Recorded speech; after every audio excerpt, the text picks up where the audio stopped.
வணக்கம் குழந்தைகளே. கண்டுபிடி என்ற அறிவியல் தொடரில் நாம் இன்று ஒரு அதிசயத்தக்க ஒரு நிகழ்ச்சி செய்ய போறோம். உலர் பனிக்கட்டி கார்பன் டை ஆக்சைடு அந்த வாயுவை பற்றிய பல சோதனைகளை ஏற்கனவே செய்திருக்கிறோம்.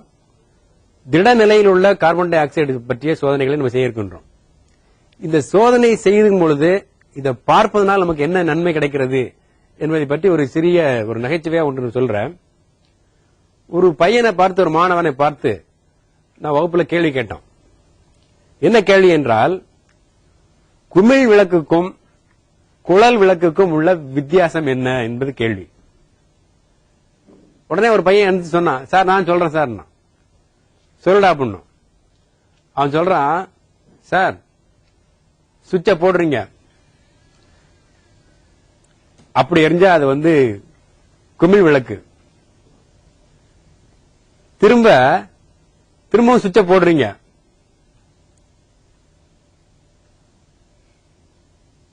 இப்படி எரிஞ்சா அது குழல் விளக்கு.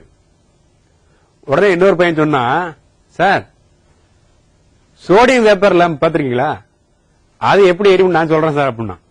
சொல்றா அப்படின்னு அவன் சொல்றான், அவன் செய்தி காட்டுறான் பாருங்க.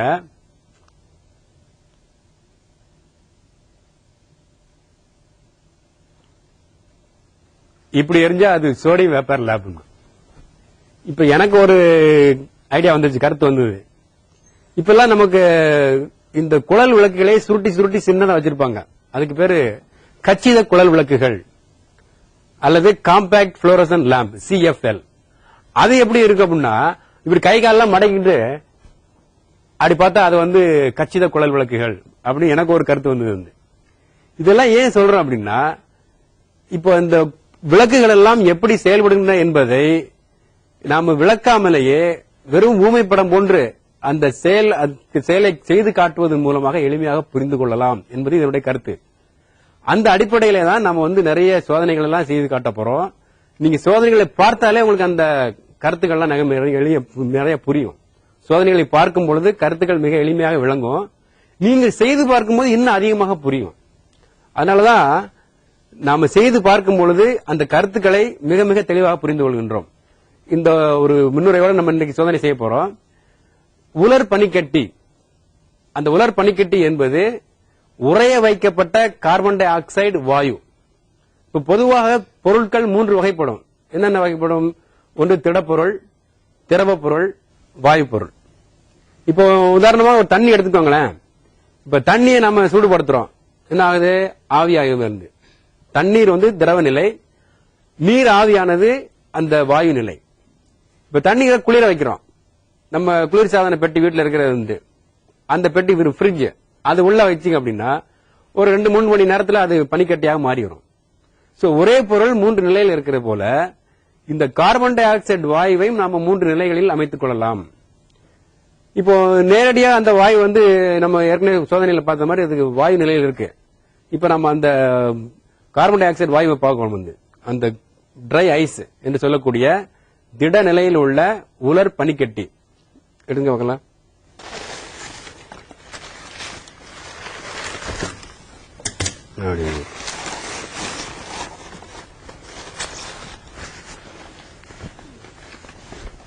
இந்த சோதனை செய்வதற்கு இது போன்ற கை உறைகள் எல்லாம் போட்டுக்கொள்ள வேண்டும்.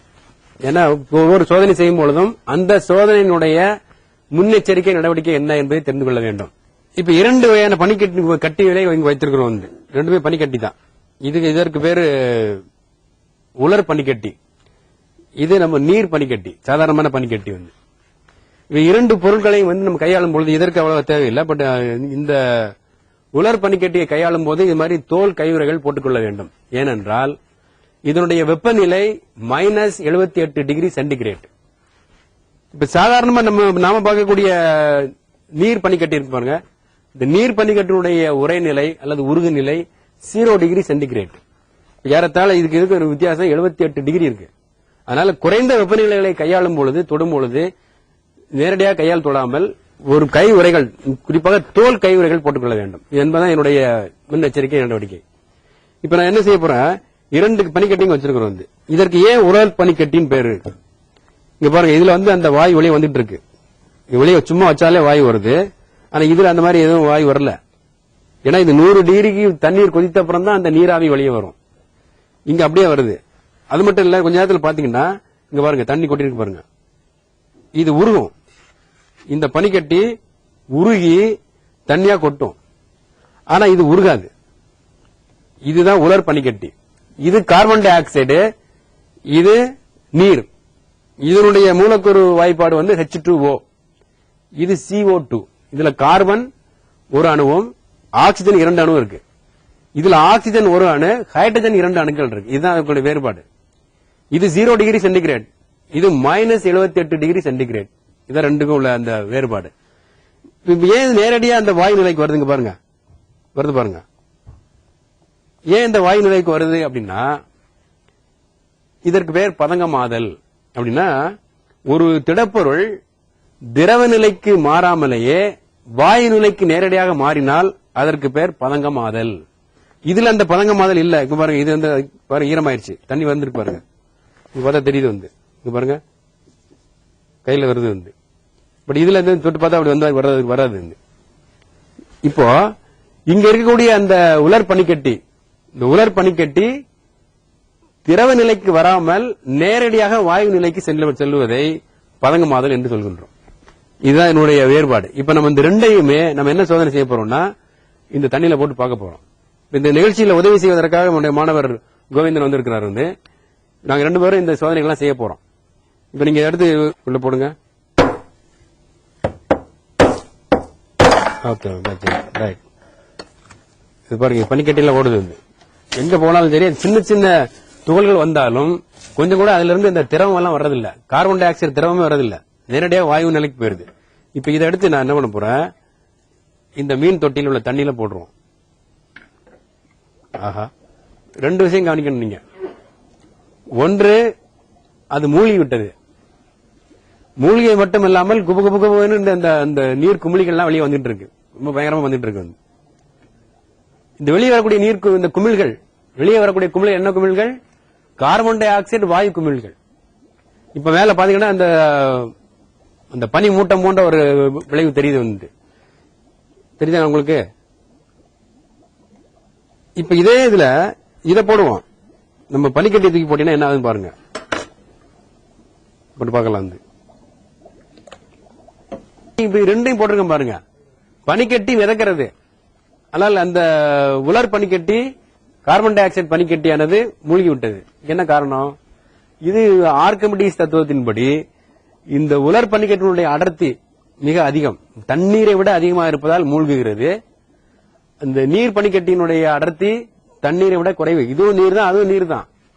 ஆனா பனிக்கட்டியாக மாறும் பொழுது அதனுடைய அடர்த்தி குறைந்து விடுகிறது. குறைக்கும் போது மேல வந்து மிதக்குகிறது. இதுதான் அதனுடைய மிதப்பதற்கும் இது மூழ்குவதற்கான காரணம்.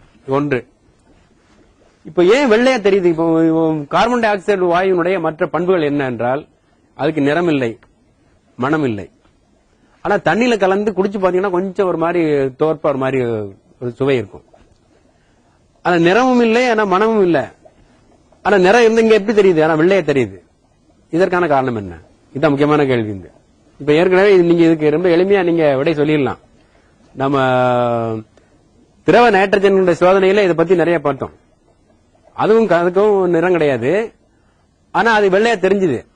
அந்த குறைந்த வெப்பநிலையில் இருக்கிறதுனால அதனுடைய வெள்ளையா இருப்பதற்கான காரணம், இந்த சுற்றி இருக்கக்கூடிய வளிமண்டலத்தில் இருக்கக்கூடிய நீர் மூலக்கூறுகள் இது குளிர்ச்சியா இருக்கனால அதுல வந்து ஒட்டிக்கும்.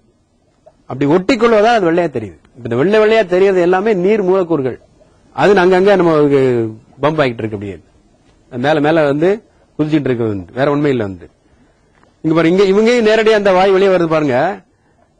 ஆனா தண்ணி உள்ள போட்ட உடனே தண்ணியா இருக்கிறதுனால அது வாயு, அந்த வாயு வெளியேறி குமிழ் குமிழா வெளியே வந்துட்டே இருக்கு. வந்து எக்கச்சக்கமா வருது. வந்து சரி, இப்ப வந்து இதுல நம்ம இதோட சேர்த்து இன்னொரு சோதனை செஞ்சிடலாம். வந்து